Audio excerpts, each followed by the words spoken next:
Hi, it's me, Mariana, and I'm going to guide you into a mobility session, especially for hips and to bulletproof the wrists. So let's go into our squat, and we are going to start to bounce in this squat position. Make sure your heels are touching the floor. If this is not the case, you can use whatever elevation in order to have your heels on top of something. For example, I can come into this um, little step, or you can use a yoga mat, blocks, a stick, or a pillow. We can bounce for 30 seconds to a minute, and then we let it go. We bring the elbows into the inside of the knees. We put the hands together and we push the knee outside while the knee is pushing inside. It's a resistance exercise. So I'm activating my hips and I'm working through resistance. We can do 10 to 15 repetitions of this one. Now we bring the hands into the outside of the knees and we are going to bring the knee to the floor on the same line of the toes, slightly and controlled. We switch sides. Make sure you don't have any pain.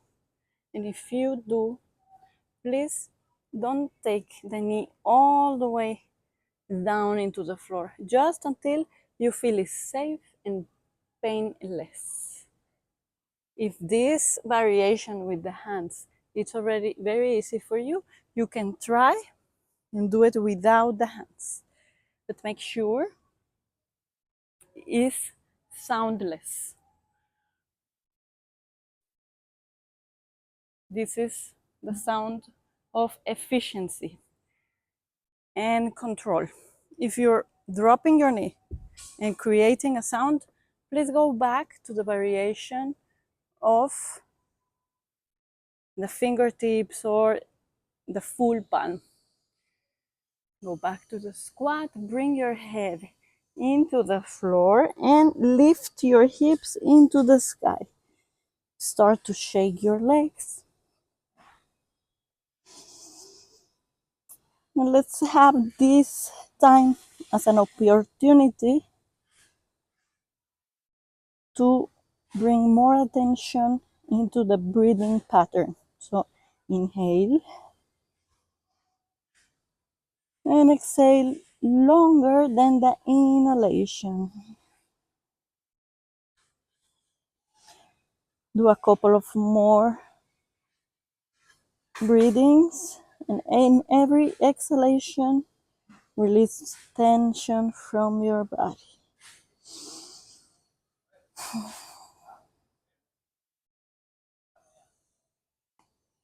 We bring the hips back to the heels and we sit again on the squat. Now bring the hands into the floor and the knees into the floor. You can arrange yourself for a better and more comfortable position. Now we have the shoulders above the wrist on a line and the knees down the hips. From here, we release the thumb out of the floor and we go into the knuckles. This is called the wrist preparation or wrist flexion raises. This will help us to gain more strength into our wrist so we can play more in the ground with the hands. We can go into the handstand world or acrobatic world. Or even if you're a painter or a massage therapist, this will be very beneficial for your wrists. We sit back into the toes. I will change so you can see I'm sitting on my heels and on the toes. For some people, this will be a little bit painful on the toes because we are opening the fascia of the toes and the feet. And sometimes we have no mobility at all in the toes. And why do we want to have mobility in the toes? Because it's our primarily tool for walking and running. So the more we can articulate while we walk, the better our walking pattern will become. Also on the running pattern. Now again, put the hands in front of you, align with your shoulders, thumb out of the floor, keep the elbows locked. And the eye of the elbow, this one, the inside of the elbow, we want to look forward with the eye of the elbow. So thumb out of the floor and we go up and down. Make sure you're also working with controlled ranges of motion. I'm not dropping, but I'm touching slightly and coming up again. Touching slightly and coming up again. Yes. With 10 times is enough, and we go and we sit again in our toes. So now we keep the toes and we bring our palms facing to our face. From here we interlace the fingers from the inside and we close the fists very strong.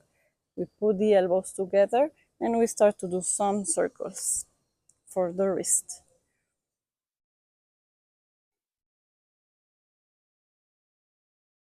Change direction.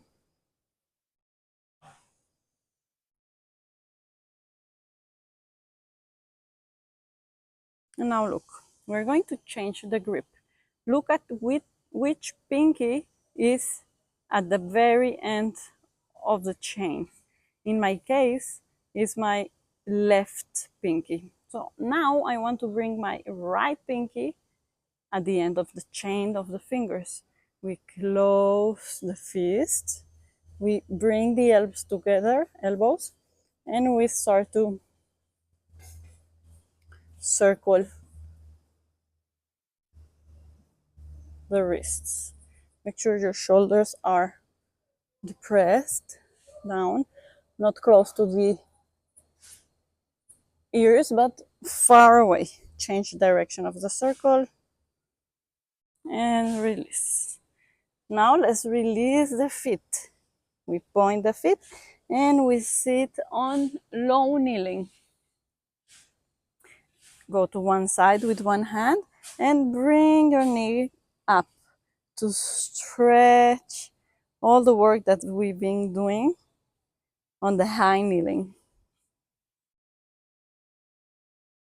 We can stay for 15 to 30 seconds and then we go to the other side. We place a lot of weight on the hand and on the leg and we bring the leg up.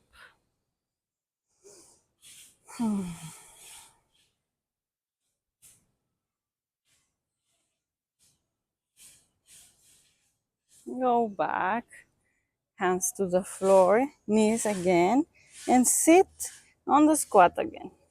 This time, bring again the hands into the floor and touch the knees. This is our first variation for this exercise. Hands, knees, and back to the squat. Release the hands. And again. Again, we want to work with quality, soundless, and controlled, being aware of the shifting of the weights in all our weight points. In this case, I have now the weight on my knees, less on my hands, but when I release the knees, the weight is on my hands. And now the weight is on the ball of my feet and heels. If this variation is easy for you, you can start to drag the hands to counterbalance the movement. Make sure you're working with control. If this one is already easy, you can remove the hands and touch, slightly touch with both knees.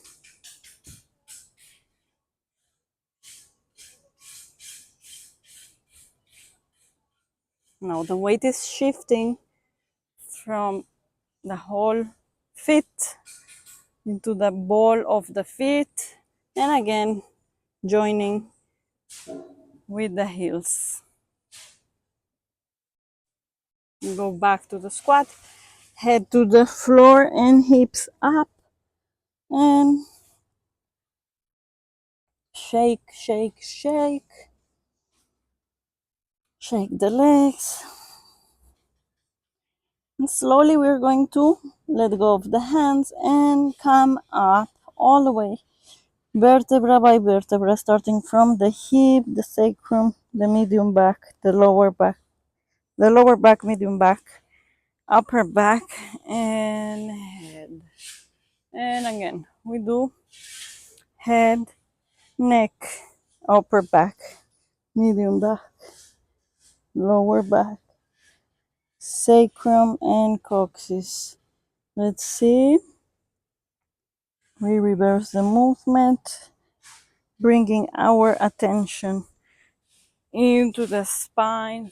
And again, we start with the head, slowly, slowly bending, keeping the breathing, articulating the spine.